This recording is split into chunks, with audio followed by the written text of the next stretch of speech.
Dan saya perkenalkan pertama Mas Anas Hidayat. Saya bakal jadi timekeeper. Silakan dibuka Mas Anas dengan sesi pertama yaitu tafsir. Kita kasih aplaus ya. Thank you.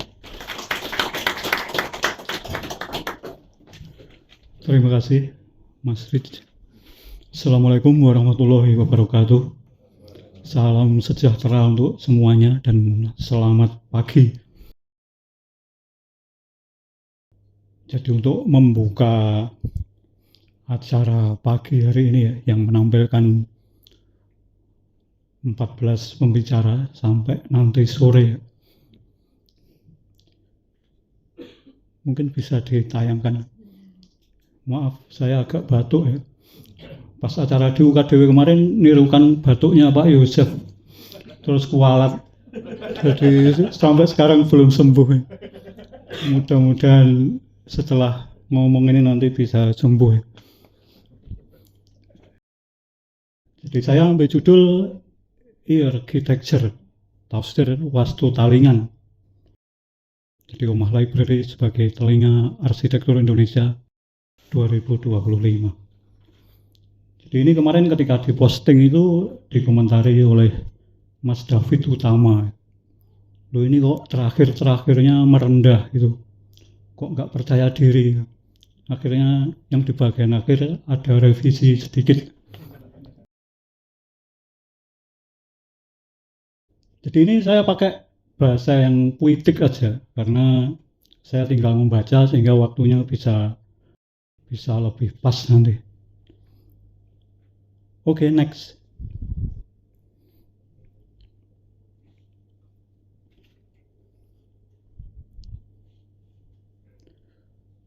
Kemerdekaan adalah tanah air dan laut, semua suara. Janganlah takut kepadanya. Demikian penggalan puisi Toto Sudarto Bachtiar tahun 1953. Ketika merdeka, semua suara merasa berhak mendapatkan tempat. Ketika merdeka, segala suara berebut menjadi yang paling keras bersuara. Nah, disinilah kepekaan telinga menjadi kuncinya. Next.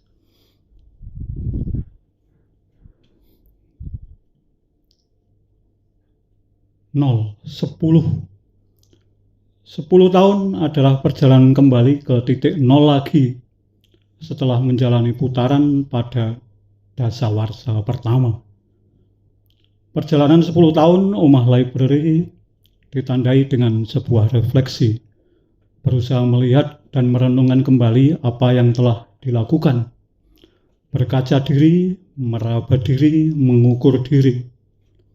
Refleksi bukan perayaan yang hingar-bingar, bukan pula sebuah event akbar dengan pesta besar. Dia hening, sunyi, diam, sesekali dengan pejaman mata. Cocok sekali ini di basement ya. Dibawa ke titik awal lagi, ke titik nol kelahiran, menjernihkan hati, agar bisa mendengar sabda semesta, menjadi diri yang sepenuh-penuhnya telinga. Next. 1. Tafsir. Menurut Johann Michels, manusia adalah homo interpretans, yakni makhluk yang hakikatnya menafsir sebagai bagian dari keberadaan dirinya, bukan dibentuk karena memang sudah bawaan lahir. Lalu ketika Hans Gadamer ditanya, apa itu menafsir? Jawabnya dia, menafsir adalah membuat teks berbicara. Nah, ketika teks berbicara, kita harus memasang telinga dengan baik, agar kita mengerti maksudnya, bisa memahaminya, dan mampu menangkap makna atau makna-makna yang dikandungnya. Bagi Gadamer, menafsir adalah memproduksi makna. Jadi memproduksi, bukan mereproduksi.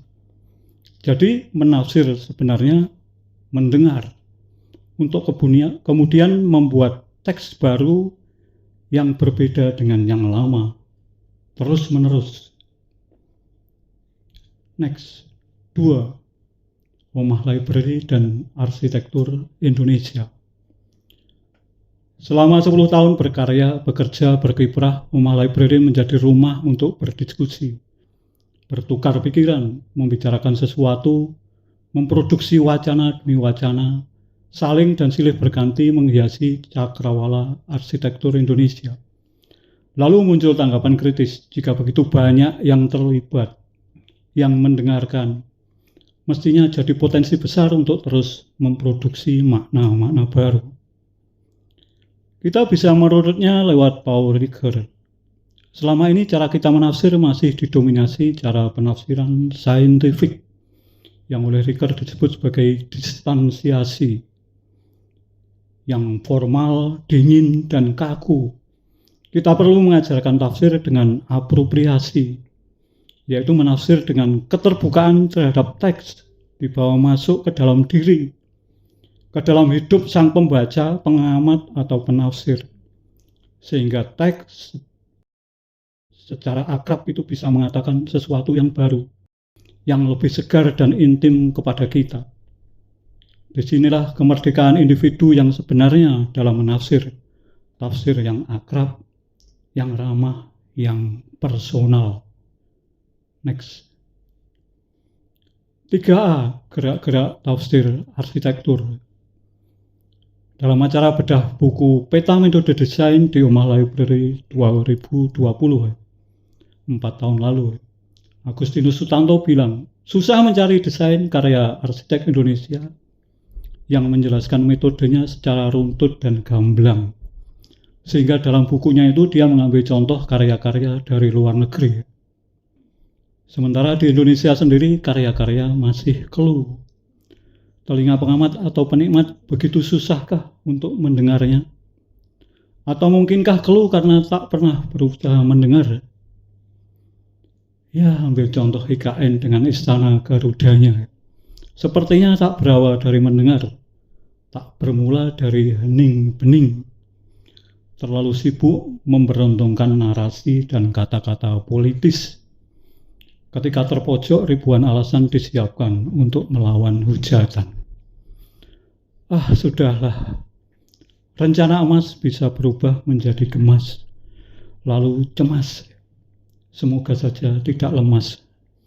Walah mas. Next. Tapi kita masih bisa belajar mendengar dari beberapa arsitek yang telinganya peka. Bukan telinga yang peka, yang suka main pokoknya. Ketika Louis Kahn bertanya, what do you want brick? Dia tidak sedang berhalusinasi dengan bata ya. Dia berusaha menjadi pendengar yang baik, penafsir yang baik. Atau ketika Eko Prawoto yang merasa santai ketika tak dikenali tukang, tak dikenali sebagai arsitek.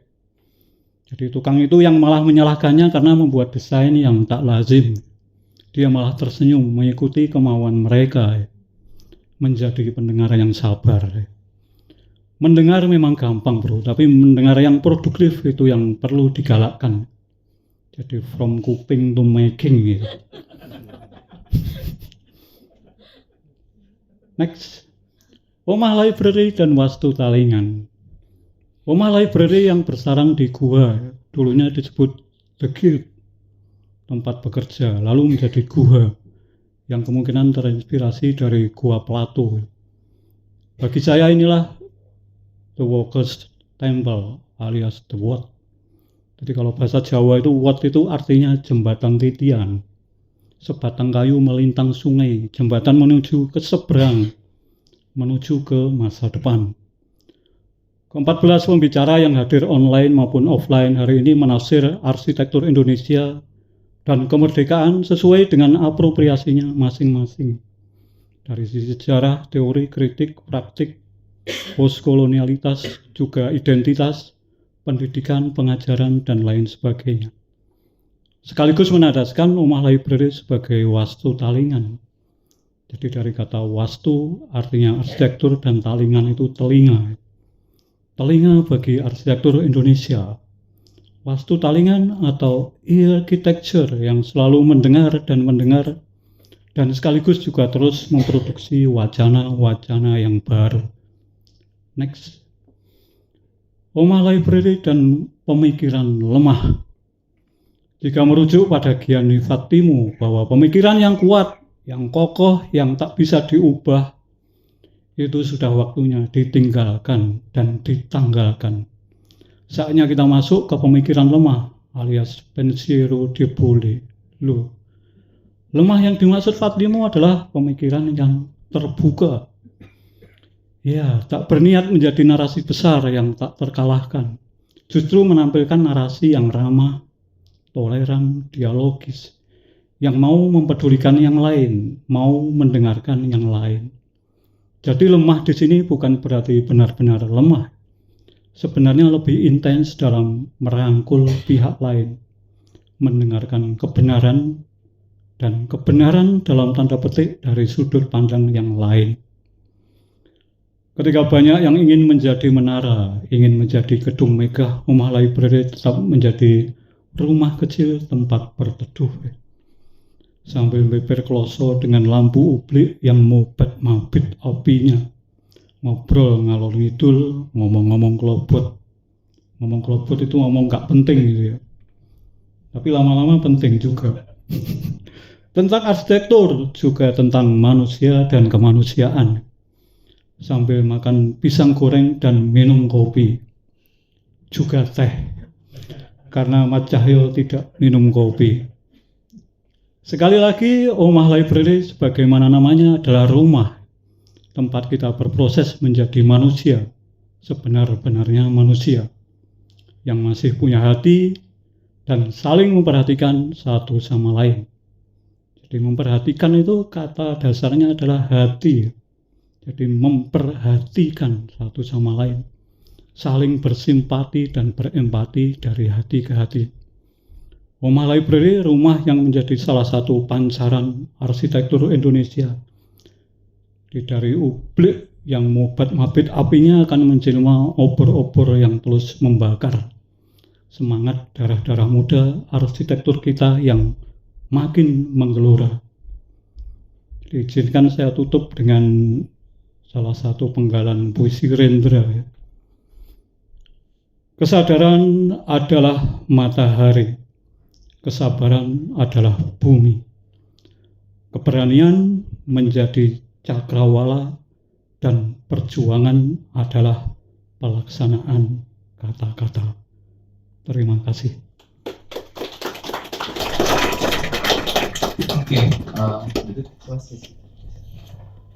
kita masih punya waktu untuk berdiskusi atau memberikan interpretasi.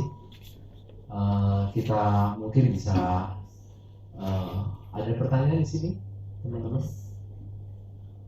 Untuk melihat tafsir Mas Anas, saya melanjutkan bagaimana Mas Anas menafsir Omah Library. Tapi sebenarnya kan salah satu temanya adalah tentang kemerdekaan. Nah, bagaimana Mas Anas melihat kaitan antara kemerdekaan dan apa yang Mas Anas geluti sejauh ini secara pribadi dan kaitan arsitektur Indonesia, begitu banyak elemen terkait dengan tafsir. Iya. Dan bisa ngasih beberapa pandangan. Iya, sebenarnya tadi kan saya sudah nyinggung yang Riker itu, bahwa tafsir itu sebenarnya ya tidak harus yang saintifik gitu, tetapi tafsir yang apropriasi, jadi dibawa ke dalam diri masing-masing gitu. Sehingga tafsir itu tidak menjadi tafsir yang kaku, yang dingin gitu, tafsir yang lebih personal gitu.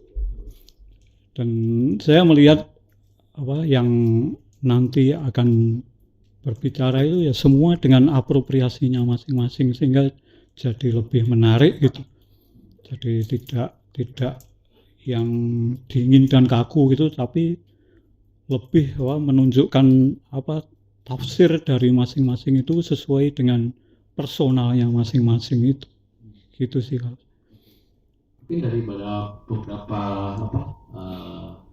bisa memberikan pandangan ya dalam kritik mungkin ya Bu Indah. Tafsir ini sebenarnya posisinya di sebelah mana gitu? Dalam apakah dia sebagai gerbang Karena pada waktu kita bicara masalah seni posisinya dalam kaitan ke tema kemerdekaan ini ada di depan ya. Jadi sebenarnya ini seperti membuka sebuah dalanan. Jadi mungkin pembisa mungkin bisa dapat insight dari beberapa narasumber yang lain tentang posisi tafsir sebenarnya dalam kritik arsitektur. Apakah ini kan nggak pernah dibicarakan saja, Mas? Jarang sekali dibicarakan ya namanya tafsir itu. Seperti jadi sesuatu yang mitikal gitu. Iya, tafsir itu memang kadang-kadang memang sebetulnya setiap kita berbicara apapun kan sebetulnya kita baca adalah tafsir. Apapun yang kita sebut, apapun yang kita bicarakan, yang keluar dari kita itu kan hanya suara ya. Yang kemudian membuat kita merasa itu paham sesuatu itu kan sebetulnya kan ya yang mendengar ya. Makanya ada istilah mantra. Kadang-kadang teori itu mungkin mantra gitu ya. Nah, dan yang menarik itu dia hanya menjadi berarti bagi mereka yang ingin tahu mantra itu apa. Kalau tidak ya sudah, tidak jadi apapun gitu. Nah, jadi kalau dibilang apa ya, kadang-kadang dengan tafsir itu yang kita butuhkan bukan hanya apa yang kita ingin pahami, tapi juga apa yang ingin kita cari. Betul. Nah, ini kadang-kadang problemnya adalah seringkali kata-kata itu lepas di ruang hampa gitu ya. Lepas di ruang hampa sehingga akhirnya dia menjadi tidak bermakna apa-apa. Saya kira alasannya itu. Jadi dengan apa yang disampaikan oleh Mas Anas tadi sebetulnya ini kan satu undangan gitu ya untuk memaknai sesuatu. Itu memaknai sesuatu dengan cara yang baru, cara yang baik dan tujuan yang baik gitu. Dan saya rasa itu yang tadi kalau bicara saintifik yang menarik itu ini kadang-kadang di dunia saintifik kita tuh dibombardir dengan kata-kata, dengan mantra-mantra sains, tapi kemudian yang mendengar ini mau cari apa dari kata-kata itu yang jadi masalah sebetulnya. Jadi mungkin itu yang tafsir itu selalu dialog antara siapa yang berbicara dengan yang. Nah, takutnya itu adalah sains itu ketika tiba dia tidak diterima dengan dialog. Itu problem utamanya kalau menurut saya. Mungkin itu jadi mungkin belajar mendengar tadi itu makanya maksudnya adalah belajar untuk membaca sebetulnya. Gitu. Oke, keren banget dari tanggapannya. Mas Anas ini buat ada pertanyaan sebelum pribadi melontarkan mantra. Apa dasar modus dari Mas Anas? Apa yang Mas Anas, kegelisahan Mas Anas dalam melihat misalnya ini Oma Library kan hanya sebuah subjek dan objek. Mas Anas subjek dan Oma Library kan objek. Mas Anas dulu yang gawangin dulu waktu kita pembukaan open house di sini yang hampir terjungkal dari kolam. Oh iya. Jadi misalnya dasar modusnya itu apa begitu Mas Anas melihat sebuah objek supaya kita semua kan nanti akan punya momen di mana semuanya sibuk menafsir. Silakan Mas Anas. Iya, kalau bagi saya ya ketika saya ingat yang waktu open house itu ya. Jadi waktu itu saya mengatakan arsitek sudah mati gitu, sehingga penafsir itu yang lahir gitu. Waktu itu ada yang protes gitu, jadi nggak terima arsiteknya dibunuh, itu nggak terima. Ya nggak mungkin masa arsiteknya mati sih, padahal itu kan metaforik. Jadi kelahiran pembaca selalu dibarengi dengan kematian pengarang itu ya. Jadi ya itu yang kadang nggak berani membunuh pengarang itu gitu loh. Nggak berani membunuh pengarang. Jadi kalau kaitannya dengan Oma Library ya sebenarnya tetap terbuka terhadap tafsir gitu. Jadi ya ketika kita menafsir Oma Library ya arsiteknya dalam tanda petik dibunuh ya, sehingga kita bisa dengan bebas menafsir Oma Library gitu ya. Yang saya tafsirkan di sini tadi sebagai what tadi ya, sebagai jembatan sebenarnya. Jadi what itu bukan jembatan besar gitu ya, tapi ya kalau di wayang itu ada what ogalagil gitu, karena hanya sebatang kayu kecil gitu, yang ketika kita meniti itu kan harus keseimbangannya harus benar gitu. Ya disitulah sebenarnya kalau tafsiran saya Omah Library. Mas, ini terakhir ya. Iya. Keyakinan Mas apa sebelum menafsir? Mulai dari mana? Maksudnya? Sebelum kita menafsir nih. Iya. Mas itu melakukan apa dulu? Sebelum menafsir ya sebenarnya kita ini kan setiap orang itu punya prasangka ya terhadap sesuatu itu.